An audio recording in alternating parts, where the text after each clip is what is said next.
In late 2010, a search for a missing woman named Shannon Gilbert led police to an isolated stretch of Ocean Parkway on Long Island, New York. What they stumbled upon was far more horrifying than they could have imagined.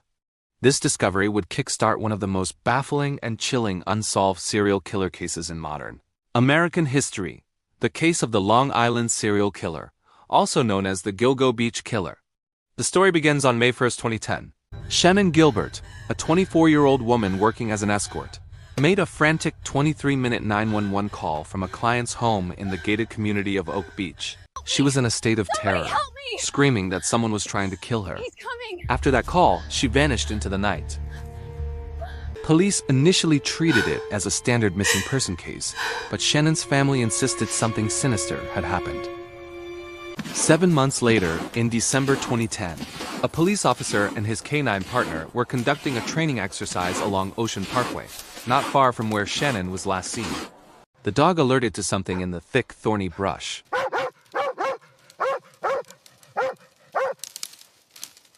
It was a set of skeletal remains, wrapped in burlap. But this wasn't Shannon Gilbert.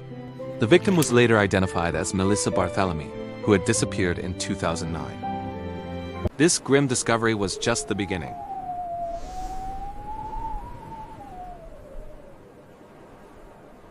Just 2 days later, and only a quarter-mile away, police found 3 more bodies, also wrapped in burlap and spaced about 500 feet apart. They were identified as Megan Waterman, Amber Lynn Costello, and Maureen Brainerd Barnes. All 4 women, including Melissa, were in their 20s, worked as escorts, and had advertised their services on Craigslist. Police now knew they weren't just looking for a missing person. They were hunting a serial killer.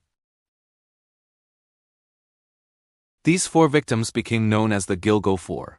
The investigation intensified and the search area expanded. In the spring of 2011, the search yielded even more gruesome finds along the same stretch of highway. They found the partial remains of another woman, Jessica Taylor, whose torso had been discovered 8 years earlier in Minorville, about 45 miles away. This linked the Gilgo Beach dump site to another location, suggesting the killer had a wide operational area. But the horror didn't stop there. More remains were uncovered.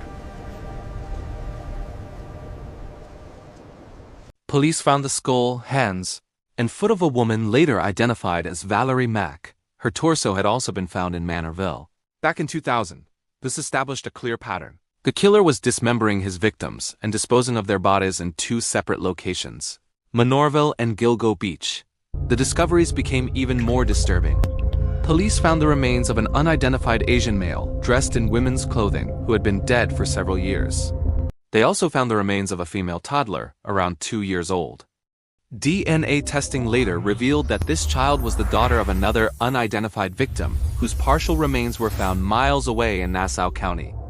These victims, often referred to as Jane Doe No. 6 or Peaches because of a tattoo, and her child broadened the scope and timeline of the killer's activities, suggesting he had been active for possibly more than 2 decades.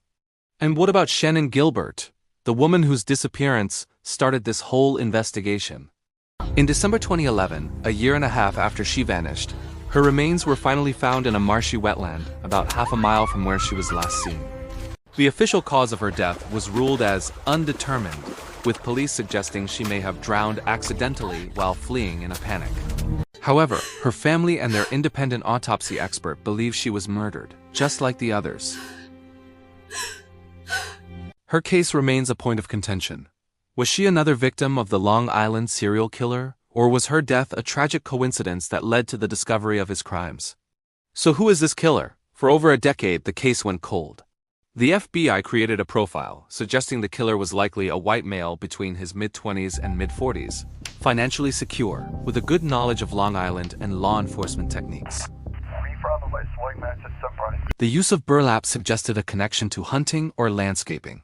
The killer also used burner phones to taunt the family of one of his victims, Melissa Barthélemy, making chilling calls from crowded locations like Madison Square Garden to avoid being traced. This suggested a confident, taunting, and forensically aware individual. Several suspects were looked at over the years, but no arrests were made. The investigation was hampered by interdepartmental rivalries and a lack of cooperation between different police forces. For years, the families of the victims waited for justice, their pleas for answers echoing in the media. Then a major breakthrough. In January 2020, the Suffolk County Police Department, under new leadership, held a press conference. They released a new piece of evidence, a photograph of a black leather belt with the initials HM or embossed on it. They believed this belt was handled by the suspect and did not belong to any of the victims. This was the first new public clue in years, and it re-energized the investigation. The biggest development came in July 2023. The world was stunned when police arrested Rex Heuermann, a 59-year-old architect who lived in Massapequa Park, just a short drive from where the bodies were found. Heuermann, a married father of two, seemed to live a completely normal life, commuting to his architecture firm in Manhattan every day. He was a man hiding in plain sight. How did they catch him? The answer lies in modern technology and old-fashioned police work. A new task force re-examined the evidence with fresh eyes. They focused on the burner phone calls made to Melissa Barthelemy's family. Advanced cell phone data analysis, which wasn't as sophisticated back in 2010, allowed investigators to create a geographic profile of where the calls originated. They linked these locations to an address in Massapequa Park, Rex Heuermann's home. They also had a witness description of a large, ogre-like man who was the last person seen with Amber Costello. The witness also described his truck, a first-generation Chevrolet Avalanche. Vehicle registration records showed that Heuermann owned that exact type of truck at the time. The final damning piece of evidence came from DNA. Investigators tailed Heuermann and recovered a pizza box he had discarded in a public trash can. The DNA from a leftover crust was a match to a male hair found on the burlap used to wrap Megan Waterman's body. The odds were astronomical. The link was undeniable. Rex Heuermann was arrested and initially charged with the murders of Melissa Barthelemy, Megan Waterman, and Amber Lynn Costello. He was later also charged with the murder of Maureen Brainerd Barnes, the fourth of the Gilgo Four. Authorities believe he is responsible for more, and the investigation is far from over. His home became a major excavation site, with police digging up his yard and meticulously searching every inch of the house, looking for more evidence, or what they called trophies from his alleged crimes. The arrest of Rex Heuermann sent shockwaves through the community and the entire country. His neighbors were stunned. They described him as a quiet, sometimes grumpy man, a professional who kept to himself. No one suspected he could be leading a dark double life. The case of the Long Island serial killer is a stark reminder of the evil that can lurk just beneath the surface of ordinary life. It's a story of determined families who never gave up fighting for justice, of dedicated investigators who refused to let the case go cold, and of the incredible power of science to finally unmask a monster.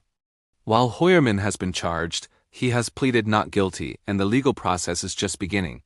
The full truth of what happened on those desolate Long Island beaches is still unfolding. We will continue to watch this case closely as more details emerge. Thanks for watching. If you found this story as compelling as I did, make sure to hit that like button and subscribe for more deep dives into fascinating cases. See you next time.